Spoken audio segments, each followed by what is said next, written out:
नमस्कार प्रिय एवं आत्मीय विद्यार्थियों।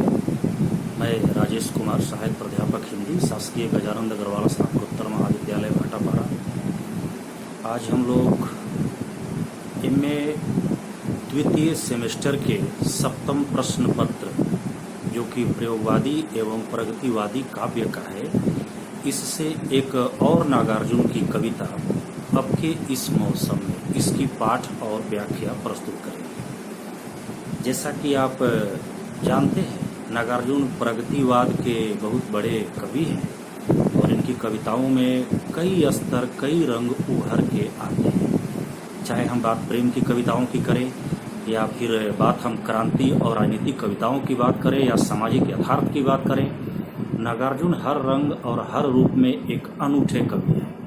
नागार्जुन की जनभाषा बहुत सहज भाषा है और इनकी कविताओं की जो काव्य भाषा होती है वो बहुत सहज तरीके से होती है, इसीलिए कभी कभी इनको सहज और बिल्कुल सरल कवि भी समझ लिया जाता है। जबकि वास्तव में देखा जाए तो नागार्जुन एक अनूठे बिंबों के और बड़े स्तर के कवि हैं।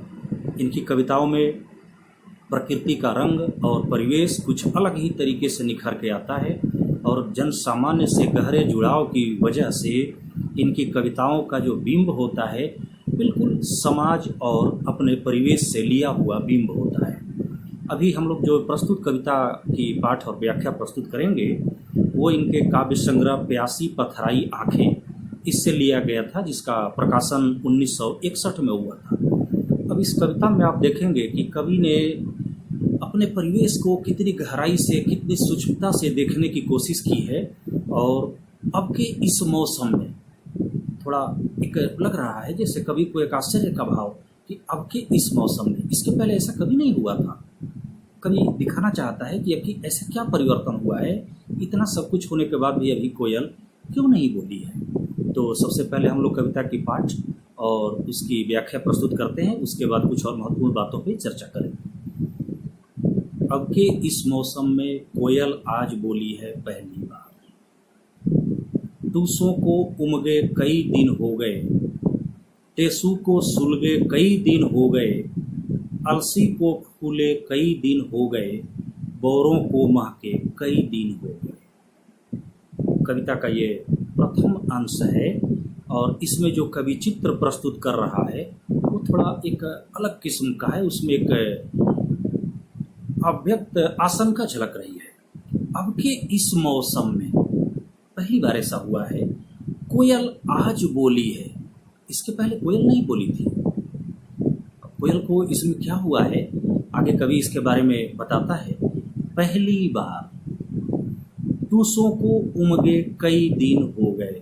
टूसे अर्थात जो पत्तों में जो बसंत के समय में कोमल कोमल पत्ते आते हैं उनको टूसा कहते हैं। यहाँ देशज भाषा का इस्तेमाल हो रहा है।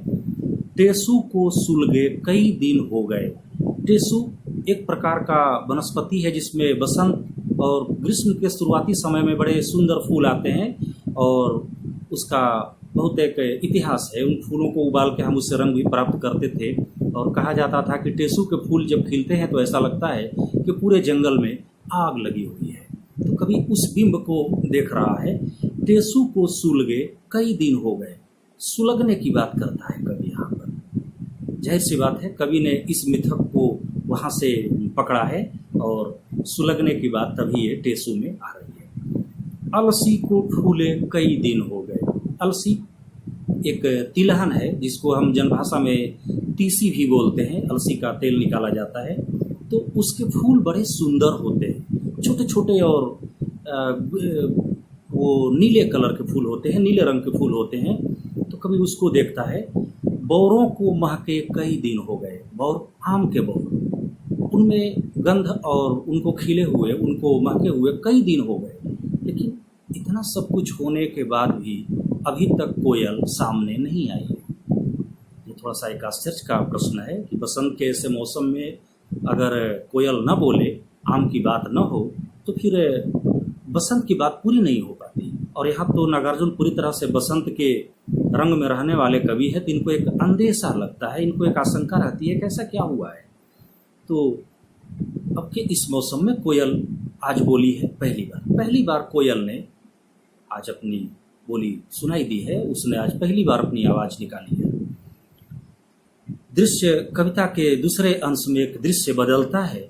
झपटी पछिया, पछुआ हवा, बहुत तेज और बहुत गर्म हवा होती है उत्तर भारत के मैदानों में। ये पछुआ हवा जो चलती है उसको कभी झपटने की बात करता है। दरक गए केलों के पात, केलों के पत्ते जो बड़े बड़े होते हैं, और यहाँ ध्यान रखने की बात है कि कभी फटने की नहीं, दरकने की बात करता है। यानी ग्रीष्म के ताप से केलों के पत्ते चटक गए हैं, वो एक तरीके से दरक गए हैं, फट गए हैं। लेते ही करवट तेजाब की फुहारें, करवट, मौसम ने करवट लिया है और ऐसा लगता है कि तेजाब की फुहार, छिड़कने लगा सूरज, सूरज प्रखर हो गया है और उसकी धूप इतनी तेज हो रही है कि जैसे तेजाब की बारिश या और तेजाब के छींटे प्रकृति के ऊपर पड़ रहे हैं। झुलसाने वाली गर्मी क्रमशः बढ़ती जा रही है। मुंह बा दिया कलियों ने, कलियों ने मुंह बा दिया है, एक बड़ा मुहावरा है यहाँ पर, मुंह बा देना यानी आश्चर्य से देखना। कलियों ने मुंह बा दिया है, जो फूल अभी पूरी तरह से खिले भी नहीं थे, मौसम का ऐसा परिवर्तन देखकर उन्होंने भी अपना आश्चर्य से मुंह खोल दिया है, मुंह बा दिया है। कवि ने यहाँ बड़े शानदार तरीके से एक मुहावरे का प्रयोग किया है और वो मुहावरा है मुंह बा दिया कलियों ने। क्या हुआ है ऐसा? देखती रह गई निठुराई के खेल, चुपचाप कल मुही। कविता के इस अंश में हम देखते हैं कि देखती रह गई निठुराई के खेल, प्रकृति का जो परिवर्तन हो रहा है उसमें जो निष्ठुरता का खेल है उसको इस कलमुही ने केवल देखने का काम किया है। याद करिए, यहाँ एक जनभाषा में जो हम बोलते हैं, तुलसीदास ने भी इसका उल्लेख किया है कि नीकी पै फीकी लगे जैसे ब्याह में गारी। जनभाषा में एक प्रयुक्त गाली कलमुही, लेकिन यहाँ गाली दूसरे अर्थ में कवि ले रहा है। एक बड़ा उसमें आत्मीयता है, उसमें एक बड़ा उलाहना है, एक उसमें बड़ा प्रेम है कि कलमुही चुपचाप, इतना सब हो गया और वो चुपचाप देखती रही, उसने निष्ठुरता देखी और चुपचाप पड़ी रही। भर गया जी, जोरों से कूक पड़ गई, और अंततः उसका भी जी भर जाता है और जोरों से कूक पड़ती है। अब के इस मौसम में कोयल आज कूकी है पहली बार। पहले हम शुरुआत में देखते हैं कोयल बोलती है और दूसरी इसमें आवाज़ कूकने की आती है। कोयल की बोली को आप देखेंगे बहुत परिवेश में, अपने गहराई से प्रकृति में जाकर, तो कोयल की आवाज़ बड़ी सुरीली होती है और वो कूकने का काम लेती है और बहुत लंबी लंबी तान लेती है। अभी तक चूँकि पूर्वार्ध के अंशों में कवि को ऐसा नहीं दिखाई दिया था, इसीलिए उसको एक बड़ा आश्चर्य हुआ कि अब के इस मौसम में कोयल आज बोली है पहली बार। इसके पहले पता नहीं कोयल कहाँ था। एक आशंका का वातावरण दिख रहा है और परिवर्तन, प्रकृति में बसंत के आते ही परिवर्तन का बिंब सबसे पहले कवि यहाँ प्रस्तुत करता है।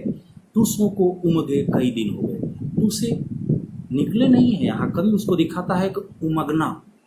जैसे हम देखते हैं कि जौ के हम जो ज्वारे उगाते हैं, वो उनमें जो अंकुरण होता है उसको हम बोलते हैं उमगना, यानी एक निकलने की जो प्रक्रिया है, उमग गए हैं। टेसु को सुलगे कई दिन हो गए। टेसु, जैसा मैंने बताया कि एक जंगली वनस्पति जिसमें बहुत सुंदर फूल आते हैं बसंत और ग्रीष्म के महीने में, उसको भी फूले हुए कई दिन हो गए।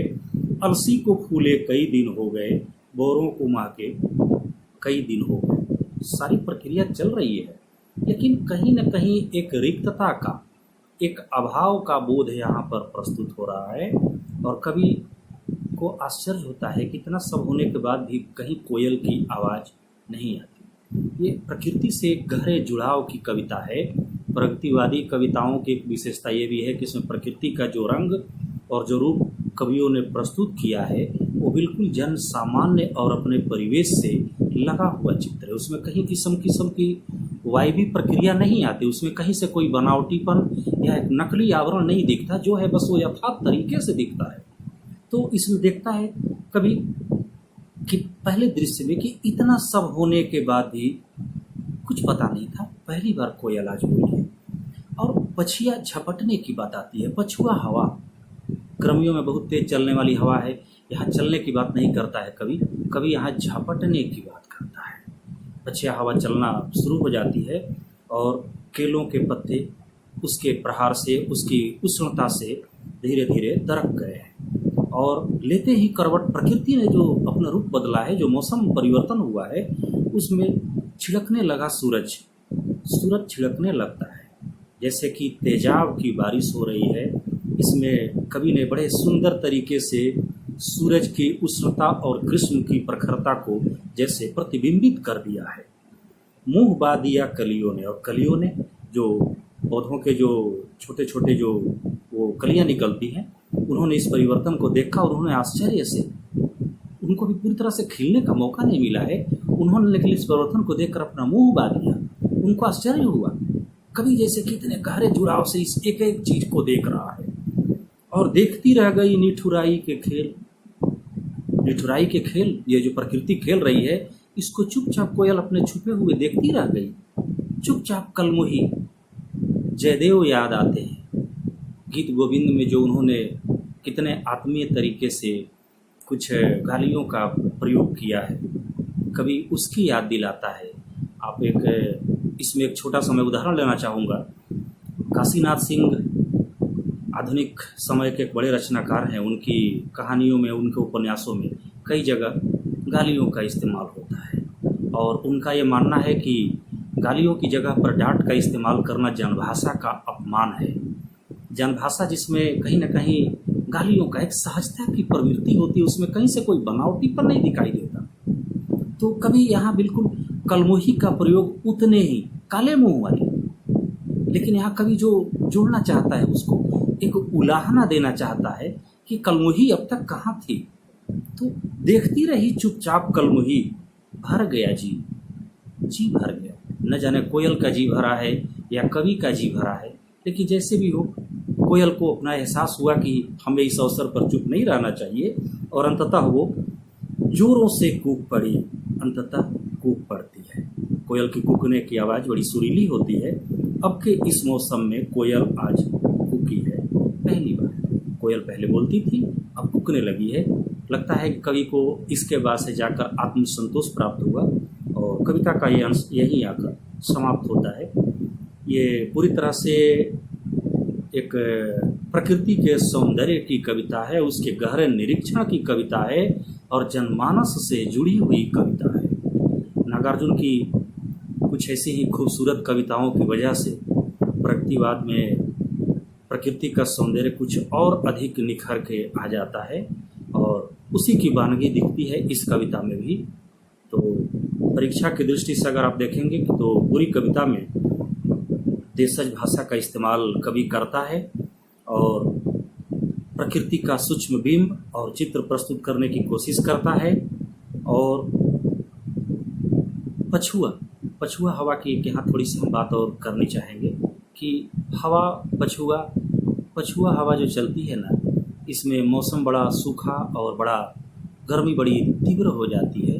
तो उस पछुआ हवा की बात करता है कवि कि पछिया झपट पड़ी और केलों के पत्ते इससे दरक जाते हैं।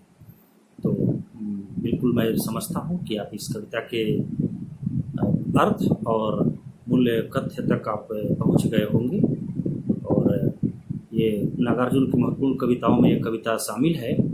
और परीक्षा की दृष्टि से अगर इसको हम देखें तो प्रकृति का बिंब, परिवेश और कवि का इसमें आसपास का जो वातावरण है पूरी तरह से उभर कर आ गया है। तो हम अगले कुछ अध्यायों में फिर और आगे प्रस्तुत होंगे।